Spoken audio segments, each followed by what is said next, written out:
Ano, nagbaba? Diyan sa may PhilHealth po. A few moments later.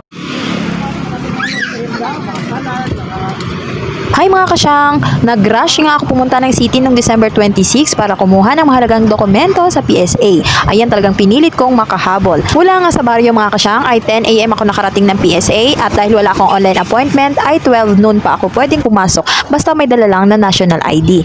Ayan nga nakilala ko si nanay dahil nakipagkwentuhan pa ako saglit at 12 noon din siya makakapasok. O diba?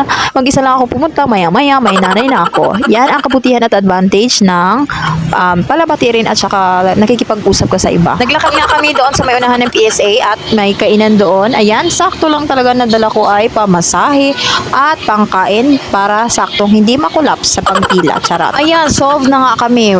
Napaga man yung kain namin ng tanghalian. At least, diba, may laman yung tiyan at saka hindi na magugutom. Naglakad na rin kami pabalik pero pabalik namin ng PSA ay pumasok na siya sa loob dahil tinawag na siya ng mister at anak niya. Thank you, nanay. Nice to meet you po. Hindi na tayo nagkapaalaman sa isa't isa. Yun lang mga kasyang for today's video. Bye-bye!